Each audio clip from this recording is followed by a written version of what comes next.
Salam pemirsa, jumpa lagi di channel Mata Ketiga. Hari ini kita akan mengulas sejenak topik tentang Stonehenge misterius yang berencana depopulasi manusia menjadi 500 juta dihancurkan Tuhan. Pada dini hari tanggal 6 Juli 2022, tiba-tiba terdengar suara keras yang diikuti dengan sejumlah besar batu yang berjatuhan. Penduduk sekitarnya yang sedang tidur pun terbangun dari mimpi karena mendengar suara itu. Mereka pun tergesa dan segera lari ke bukit tersebut untuk memeriksa keadaan apa yang telah terjadi. Setelah melihatnya, semua orang tercengang karena daya tarik kota yang terkenal tersebut adalah The Georgia Guardstones atau versi Stonehenge Georgia, yaitu sebuah monumen yang dibangun di Georgia, Amerika yang mirip dengan Stonehenge Inggris. Dugaan waktu itu adalah Guardstones tersebut telah dibom dan meledak. Hanya dalam beberapa jam, berita itu pun segera menjadi berita nasional. Ada beberapa orang marah dan ada beberapa orang bersorak karena sebuah peristiwa besar telah terjadi padanya. Batu pemandu Stonehenge di Georgia terkenal karena meramalkan bahwa populasi bumi akan dibatasi hingga 500 juta saja. Ini adalah ramalan mengguncangkan yang terkenal karena ada rencana pengurangan populasi penduduk dalam skala besar yang dianggap oleh orang Kristen Amerika sebagai ramalan setan. Stonehenge telah meledak. Apa maknanya? Apakah itu kehendak Tuhan atau buatan manusia? Atau itu adalah kehancuran dari rencana pengurangan populasi penduduk dunia dalam skala besar? Pada tanggal 6 Juli, pengeboman Stonehenge di Georgia tidak hanya sangat istimewa bagi negara bagian Georgia di tempat tersebut, tetapi mungkin juga penting bagi seluruh umat manusia. Stonehenge terletak sekitar 7 mil utara daerah Alberton. Pada hari yang sama, staf Biro Investigasi Georgia bergegas ke lokasi ledakan dan menemukan bahwa ledakan terjadi sekitar pukul 4.00 pagi. Sebuah lempengan Stonehenge yang berada di bagian atas dari 4 batu monumen tersebut telah diledakkan. Biro Investigasi Georgia dan kantor serif setempat segera melihat kembali rekaman video pengawasan hari itu. Mereka menemukan bahwa sebelum meledak, ada sebuah mobil warna perak melaju melewati daerah pengawasan kamera. Apakah ledakan itu memang sengaja dilakukan oleh orang dalam mobil tersebut? Pada hari video itu dirilis, berita tersebut langsung menimbulkan gejolak masyarakat dan media. Pada hari yang sama, ada laporan media mengatakan bahwa itu adalah serangan bahan peledak yang disebabkan oleh satu atau lebih orang yang meledakkan alat peledak. Namun tidak terlihat siapapun di dalam video pengintaian yang direkam di area tersebut, sehingga pihak berwenang mengatakan bahwa identitas pelaku masih belum jelas dan tidak jelas siapa yang melakukannya. Demi keamanan, beberapa saat setelah ledakan, batu pemandu Georgia pun disingkirkan oleh pemerintah setempat. Pada saat petugas sedang mencari petunjuk tentang tersangka, para penyelidik dari pihak berwenang melihat dari rekaman udara yang dipantau oleh FBI pada jam 4.00 pada tanggal 6. Ada sebuah badai melewati Stonehenge, Georgia. Terlihat sambaran petir dengan bola api besar muncul. Petir tersebut kemudian menuju pilar Stonehenge, dan dalam kilatan besar yang menyilaukan, monumen batu di atas Stonehenge pun hancur.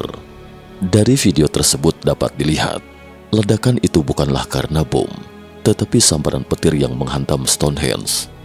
Penulis Amerika Sheila Holm di Georgia mengatakan dalam sebuah wawancara eksklusif dengan media bahwa itu adalah ledakan serangan bom, tetapi tidak terlihat seperti ledakan bom sama sekali. Lebih terlihat seperti mahakarya tangan Tuhan.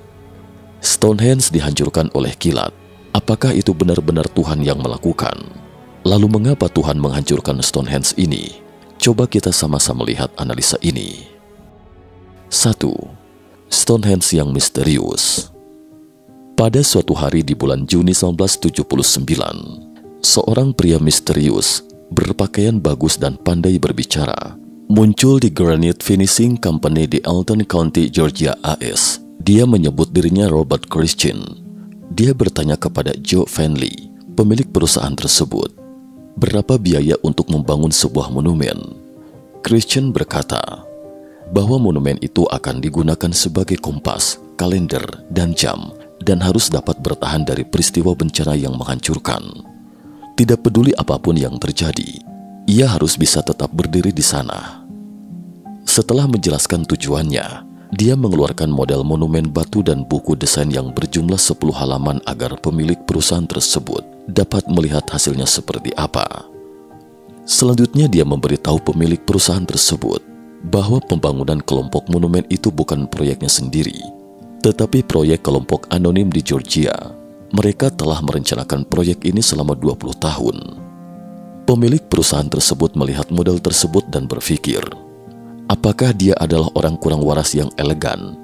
Selain dari museum atau taman, mereka ingin mensimulasikan Stonehenge di Inggris. Siapa kelompok ini yang kurang kerjaan ingin menghabiskan uang untuk proyek ini? Dia berpikir, biar orang yang kurang waras yang elegan ini dapat mundur. Bos tersebut pun membuka harga yang beberapa kali lebih tinggi dari proyek normal dan juga mengatakan bahwa pembangunan kelompok monumen ini membutuhkan alat dan konsultan tambahan yang sangat merepotkan untuk dilakukan. Tanpa diduga, Christian langsung menyetujui semua persyaratan dan anggaran tersebut dengan mudah. Bos tersebut tidak lagi bisa menolak. Demi uang dia akhirnya terpaksa menerima proyek tersebut. Bos tersebut kemudian menghubungi pihak Bank Wyatt Martin dan agar Martin bertindak sebagai moderator proyek, mereka bersumpah bahwa nama asli Christian tidak akan dipublikasikan. Selanjutnya mereka membeli sebidang tanah seluas 5 hektar dari seorang petani. Sebagai basis membangun monumen, tanah tersebut berada di atas tambang batu. Panjang tambang batu ini 56 km, lebarnya 9,6 km, dan dalamnya 4,8 km. Beratnya lebih dari 6 juta ton. Granit Alberton digunakan untuk membuat monumen batu tersebut. Granit Alberton sangat terkenal. Orang Amerika menyebut kota Alberton disebut sebagai ibu kota granit dunia. Stonehenge, Georgia terbuat dari granit yang sangat keras. Sebegitu kerasnya bila terjadi gempa bumi pun ia masih dapat melewatinya dengan aman. Pada tanggal 22 Maret 1980, monumen Stonehenge, Georgia secara resmi dibuka. Sedikitnya ada 100 orang yang menghadiri upacara pembukaan. Di antara 100 orang tersebut, ada seorang pendeta yang melihat tulisan di monumen. Dia langsung mengecam bahwa itu adalah sebuah monumen yang dibangun untuk setan. Sangat jahat. Setelah orang-orang mendengar ucapannya, semua orang tercengang dan saling memandang dengan cemas. Karena isi di monumen batu tersebut memang sangat aneh. Maka tidak heran pendeta tersebut mengatakannya seperti itu. Prasasti aneh. Struktur monumen tersebut sangat unik. Terbentuk dari 4 prasasti berbentuk salib yang berada di sekitar pilar tengah, serta ada sebuah pilar horizontal terletak di atasnya. Keempat prasasti itu tingginya 19 kaki atau 5,79 meter, dan batu monumen tersebut sangat mirip dengan monumen Stonehenge di Inggris. Ini adalah Stonehenge versi Amerika Serikat. Kedelapan sisi dari 4 monumen tersebut masing-masing diukir dengan 8 bahasa modern dengan 10 ketetapan. Bagian atas dari keempat sisi monumen masing-masing ditulis dalam tulisan kuno Babilonia, Yunani kuno, Sanskerta, dan tulisan Mesir pada masa purbakala. Dalam keempat tulisan kuno ini diukir dengan sebuah kalimat, biarkan di sini menjadi guide stone atau batu panduan dari The Age of Reason atau era rasional, sehingga nama guide stone pun menyebar luas dan populer.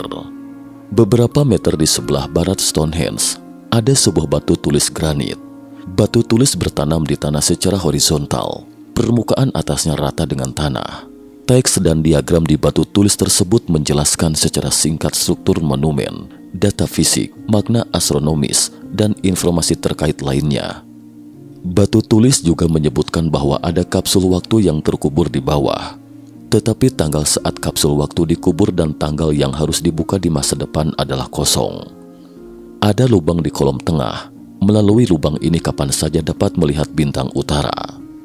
Ada sebuah celah lubang di tengah kolom yang sejajar dengan titik balik matahari dan equinox matahari.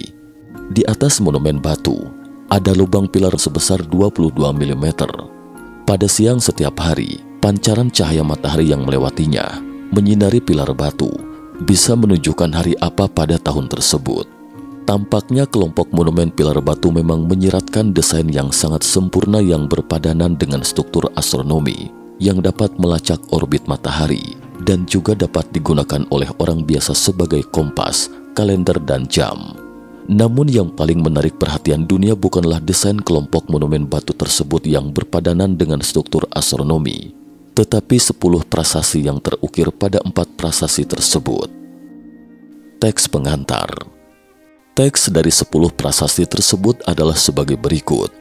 Mempertahankan populasi umat manusia di bawah 500 juta, hidup dengan alam selamanya, membimbing kesuburan dengan bijaksana, meningkatkan kesehatan dan perubahan, menyatukan umat manusia dengan bahasa hidup baru, menggunakan rasionalitas yang tenang untuk mengendalikan antusiasme, kepercayaan, tradisional dan segala hal, dengan hukum dan pengadilan yang adil, untuk melindungi orang dan negara. Biarkan semua negara dapat mengatur diri sendiri dan menyelesaikan perselisihan eksternal di pengadilan dunia. Hapuskan hukum untuk hal-hal kecil dan sepele dan pejabat yang tidak berguna. Menyeimbangkan kekuatan pribadi dengan kewajiban sosial. Hargai kebenaran, keindahan, cinta, dan cari harmoni kosmik.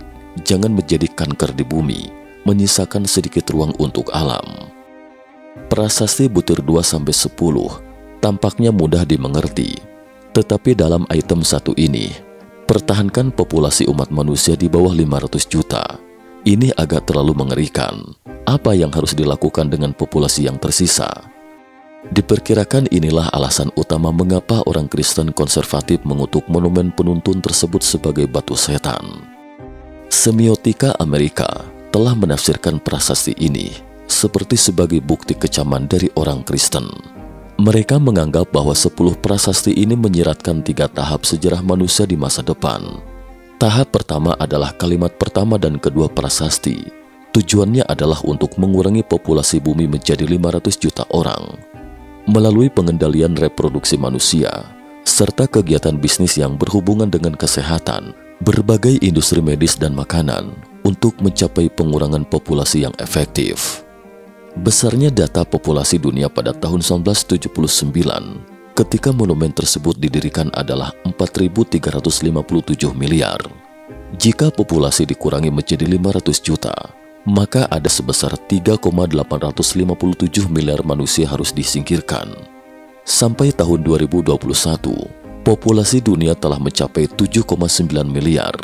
Jika jumlah ini harus dikurangi menjadi 500 juta, maka ada sebesar 7,4 miliar orang harus musnah. Banyak orang percaya bahwa monumen Stonehenge, Georgia, dan pertemuan untuk membersihkan 2/3 populasi bumi yang diadakan di Hotel Fairmont di San Francisco pada tahun 1995, pengungkapan dalam pertemuan tingkat tinggi Freemason London 2005 yang mengatakan The Anglo-Saxon Mission untuk meluncurkan Perang Dunia Ketiga demi mengurangi populasi penduduk dunia, dan pidato Bill Gates yang mengatakan bahwa meningkatkan kesehatan masyarakat dengan menggunakan vaksinasi dapat mengurangi pertumbuhan populasi manusia di masa depan, dan dokumen keamanan nasional AS-200 tentang pengendalian populasi global pada 1970-an. Informasi yang diungkapkan tidak hanya serupa, tetapi juga luar biasa. Ada banyak informasi relevan yang tampaknya menunjukkan bahwa sejak tahun 1970-an, percepat pengurangan populasi global menjadi kurang dari 3 miliar orang telah menjadi konsensus para elit Freemason Barat. Mereka harus menunggu kesempatan untuk melakukan itu semua.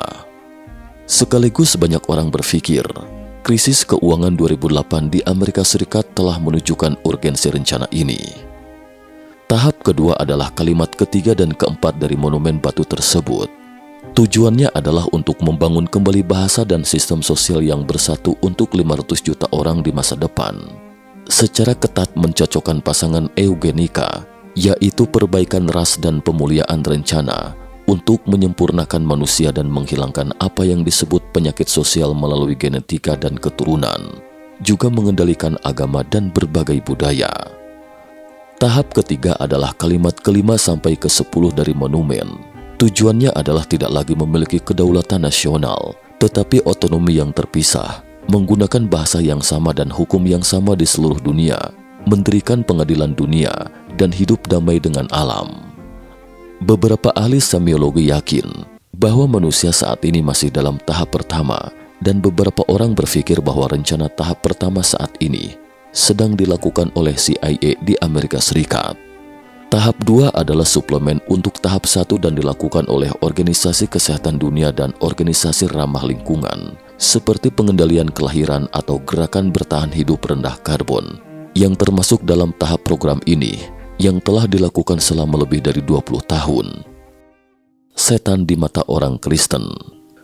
Ilmuwan simbolik telah menafsirkan bahwa simbol mawar di dasar batu milik organisasi rahasia di abad ke-17, yaitu Rosicrucian, yang merupakan cabang dari organisasi Freemasonry.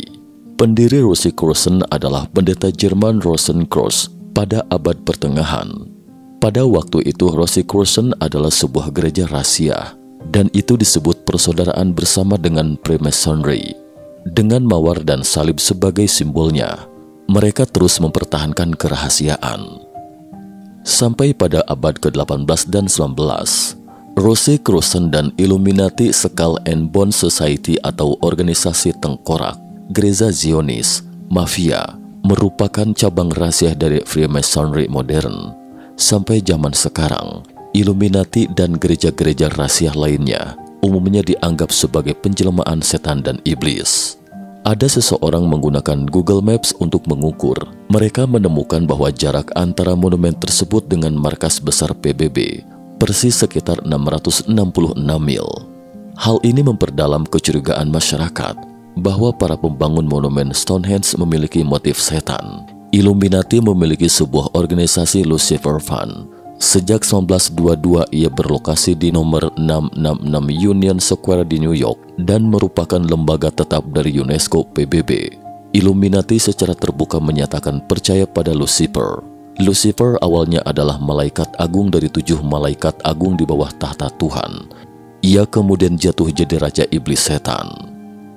Sebuah daerah yang terletak di Georgia di bagian selatan Amerika Serikat, adat istiadat rakyat yang saleh, konservatif dan sederhana. Daerah ini dikenal sebagai Sabuk Alkitab Amerika Serikat. Sebuah grup anonim menghabiskan waktu 20 tahun untuk merancang dengan teliti, ditambah lagi dengan orang gila yang elegan tersebut, yang tidak ingin mengungkapkan nama aslinya. Dan nama samarannya kebetulan sangat mirip dengan pendiri organisasi Rosicrucian, Christian Rosenkreuz. Dia menghabiskan banyak uang untuk membangun gedung yang aneh di sini. Prasasti monumen jelas sekali menyatakan untuk mengendalikan populasi. Ini memang memberi semacam rasa adanya konspirasi. Karena hubungan ini, keraguan orang Georgia yang sederhana terhadap monumen Stonehenge dapat dimengerti.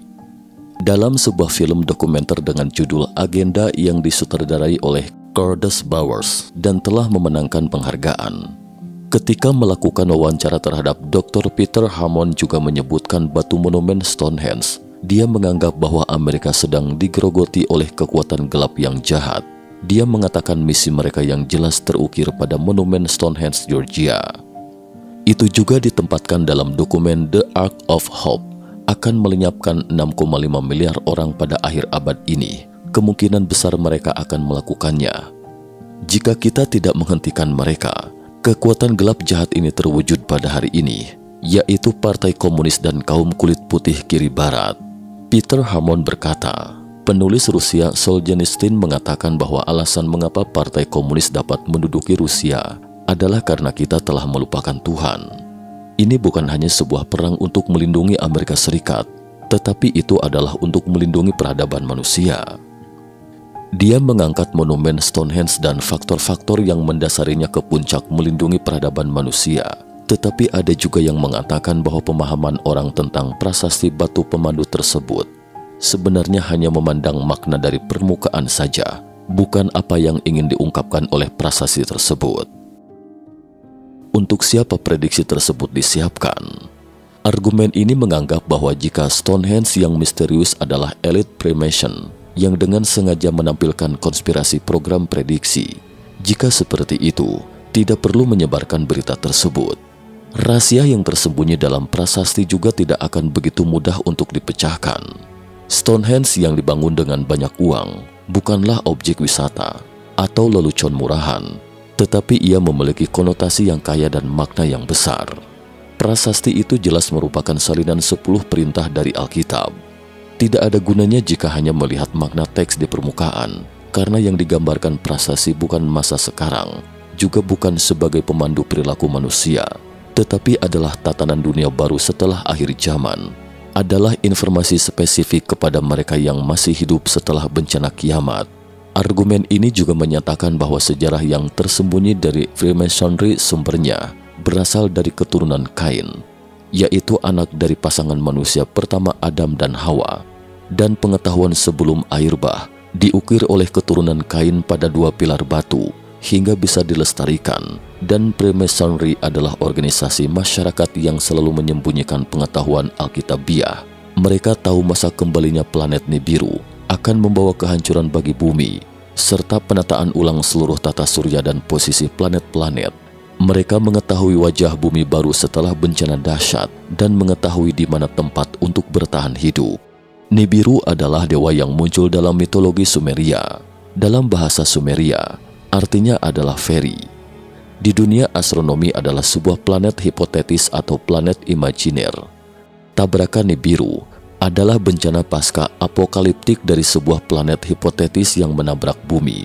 Beberapa organisasi percaya bahwa bencana itu akan terjadi pada awal abad ke-21.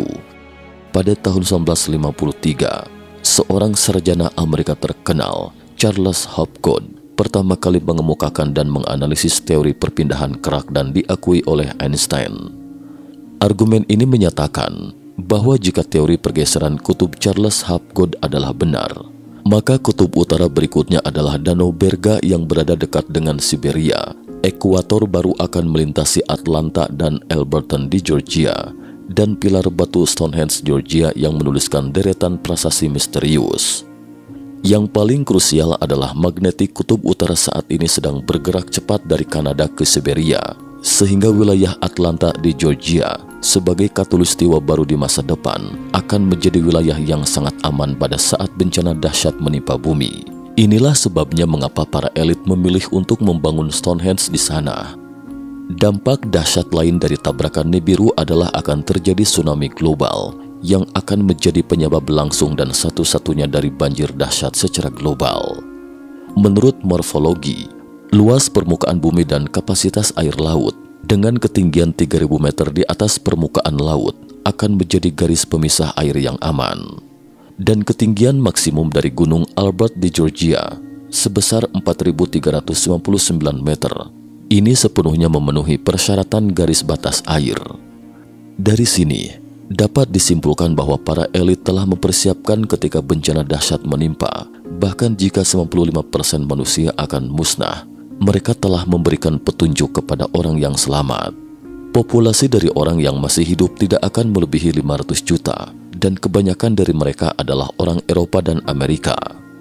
Selain itu, argumen ini juga percaya bahwa menurut informasi para elit, letak geografis Israel pada saat ini kira-kira berada pada 31,3 derajat lintang utara, sedangkan dunia baru dari bumi baru, Yerusalem Israel akan tetap berada di sekitar 33 derajat lintang utara. Ini akan menjadi satu-satunya ibu kota dunia baru.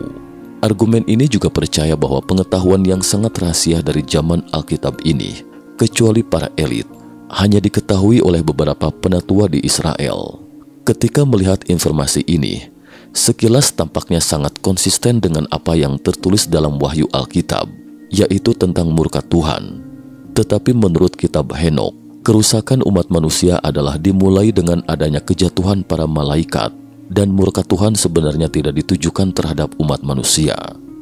Terlebih lagi, tabrakan Nibiru hanyalah sebuah hipotesis, seperti hipotesis teori evolusi Darwin yang salah bahwa manusia berasal dari monyet, dan tampaknya agak tidak masuk akal jika dikaitkan dengan kenyataan. Bila begitu timbul pertanyaan, apakah para elit ini pewaris pengetahuan rahasia Alkitab kuno atau juru bicara setan Lucifer? Jika melihat hasil rekaman udara pengawasan FBI, saat itu Stonehenge tersebut dihancurkan oleh petir, dan itu bukan seperti awalnya yang menduga bahwa Stonehenge tersebut diledakkan. Jika Stonehenge adalah nubuat terakhir dari Tuhan untuk masa depan umat manusia, mengapa itu dikutuk oleh orang-orang Kristen yang saleh dan sederhana di daerah tersebut? Dan sekarang Tuhan sendiri yang menghancurkannya lagi. Semakin banyak kultivator dan orang spiritual telah merasakan bumi sedang membumbung. Mungkinkah tulisan yang ada di Stonehenge ini adalah naskah para dewa dari alam semesta lama, yang tadinya ini akan dipentaskan, tetapi di era saat ini ketika Mesias atau Maitreya turun ke bumi untuk menyelamatkan umat manusia, apakah naskah tersebut akhirnya ditulis ulang? Bagaimana pendapat Anda? Silahkan tinggalkan pesan untuk kita diskusi bersama. Sampai di sini video kali ini. Jika Anda suka dengan video ini, jangan lupa subscribe, like, dan share. Juga bunyikan loncengnya. Salam.